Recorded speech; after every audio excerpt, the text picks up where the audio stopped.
with live coverage of today's practice. This is the IndyCar Radio Network.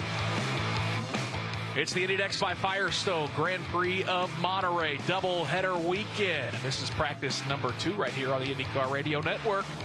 Another opportunity for these drivers to get up to speed around this fabulous 11-turn road course in Monterey, California. My name's Nick Yeoman. Thank you so much for joining us. We're seeing the entire field head out of the racetrack for this second practice session. Another 25 minutes for them to turn laps here around Laguna Seca. Davey Hamilton, practice number 1 was in the books, and no surprise, Louis Foster quite a bit faster than everybody as he continues to be really strong. Second in points, but trying to run down Jacob Abel in this championship. Yeah, you're exactly right. We probably see the same. Abel, he's going to try to do a little something different, try to get himself swapped with Foster. He was second quickest in the first practice session, and those are the two that we keep an eye out. But you got to remember, everybody else, there's 20 cars in the field this weekend, and that means there's 18 more of them want to find victory lane. Now, we know that how fast those two drivers are. We continue to talk, hey, they could win every race, but guess what? Jamie Chadwick won the last race. She did a great job by putting it on the pole and dominating the event at Road America. So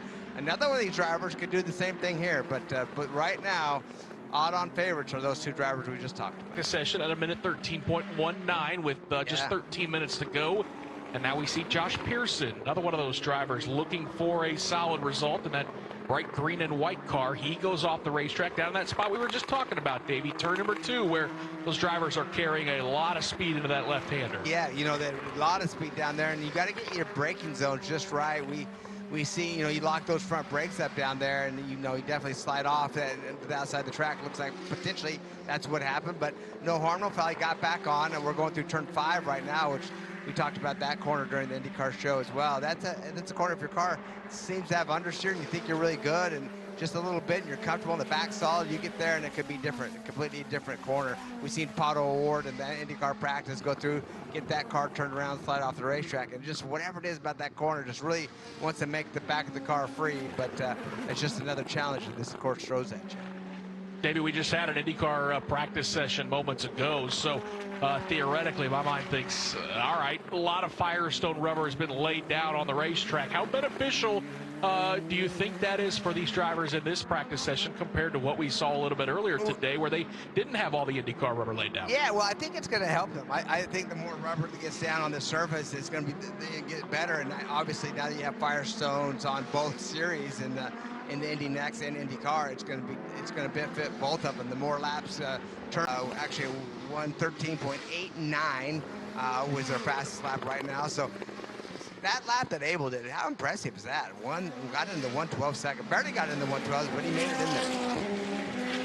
He didn't get to keep the top spot for very long, though, because here comes Louis Foster back to the top at a minute 12.6. So I hope Jacob enjoyed that short little trip to the top because, boy, Louis Foster is picking him up and laying him down. Yeah, he sure is. A lot of traffic out there right now as well. Cars moving all over. We see Jack Miller just coming off that final corner and running side by side down this front straightaway. Jack finds himself in that 13th position, Gold in that 11th position. It's all over the place right now, and Aller actually, he's trying to, he keeps, every time I look out there, he's in traffic. It'd be interesting to see if he can get in some open air, if he can get cut a better lap, but it seems like he finds himself in traffic. It's the same with we've seen Albert Jr. coming off that corkscrew, gets a little bit sideways, shoots to the outside, gets in that gravel. That could be what tied everybody up and packed everybody up and go down to the final portion of this racetrack.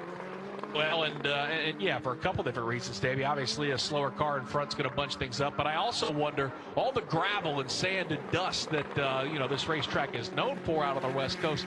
That stuff has to go somewhere, and we have seen over the years it can build up on the racetrack the longer we go in practices when you don't have an opportunity for track sweepers to get out there and dust off and clean the racetrack up. They know how to get it done. They won the championship right here at Laguna Seca a year ago. Christian Rasmussen wrapped it all up. Did it in style, too, winning the race final race of the season. And the drivers that are on track right now are seeing the checkered flag as the sand has run out of the hourglass. Reese Gold and Ricardo Escoto all getting to turn their final few laps. We see Jamie Chadwick heading downhill. See a little dirt that has accumulated on her left front, so she might have had a brief off. But with the checkered flag, all these drivers will head back to pit lane as this 25-minute practice session. Boy, Davey, it went by pretty quickly. Fast, yeah, for these drivers. But, you look up and down anywhere from 14, 18 laps. Callum Hedge turned 18 laps. Salvador de Alba turned 17 for Foster and Gold. So, again, a brief session, only at 25 minutes, but there was not a lot of sitting around on pit lane as everybody heads there at the conclusion of this practice. Yeah, a lot of laps, as you just said, and such an important session. You know, obviously, a lot of points could be made here with a doubleheader. Obviously, qualifying tomorrow with race number 1 and then race number 2 on Sunday. So, you know, that you got to behave. Don't get yourself in trouble in the first one because there's a second one to be done.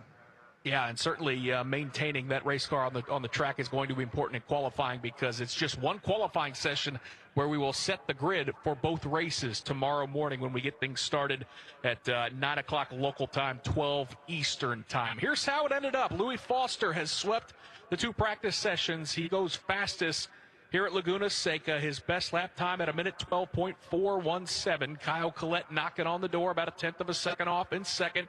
Then it's Reese Gold, Jacob Abel, and James Rowe in the top 5. Callum Hedge ends up 6th. Jonathan Brown was 7th. Miles Rowe was 8th. A nice run for Christian Brooks. He was 9th. Your most recent winner, Jamie Chadwick, ends up 10th in this practice session. The rest of the top 20, Christian Bogle, Yuvan Sundaramurthy, Salvador de Alba Jr., Nolan Aller, and Josh Pierce through 15. Jack William Miller ended up 16th fastest. Then it's Bryce Aaron, Ricardo Escoto, Niels Colin, and Lindsey Brewer, 20th fastest in this practice session. Davey, 2 races this weekend. I think we're both looking forward to this. A lot of points on the line. And again, as this championship picture continues to come into a little bit clearer for all of us that follow this series so closely, a lot of opportunities this weekend for those drivers outside of the top 2 that have been so good to claw them their way right back into this title hunt. Yeah, that's where they, you know, we talked about it. It's at this point, it's like not in the point championship, but you know what? We absolutely have to figure out how to win a race. We had to figure out to be the guy to beat. So let's just say that they're going to work as hard as everybody else, or you know, those first 2 with the fastest, Abel and Foster, to try to get their race win. DJ Clark down here in pit lane with your P2 driver, Kyle Collette. And Kyle, a really impressive run, only about a tenth and a half off of the leader here at this point. How's the HMD car feeling? It feels pretty good. I think I didn't put a lap together in the end, which I think is the tenth and a half that we are missing, but the car felt really good the whole session with new tires especially. And yeah, a bit of a shame. I think tomorrow we'll be in Group 1, but let's see what we can do. The car feels good, and hopefully we'll have a great weekend. Well, with the 2 qualifying sessions, I know Group 1 has traditionally been the one to put you kind of on the back foot, but will that be a little bit of a boon to you? Will that help you out? I don't know. I mean, I think it is what it is. We'll do our best tomorrow when we get in qualifying and see what we can do. I think let's try to be as quick as we can in Group 1, and hopefully Group 2 doesn't improve. But I mean, there's a lot of quick guys in my group as well. We just need to keep pushing and keep improving, and hopefully tomorrow we'll do a good job.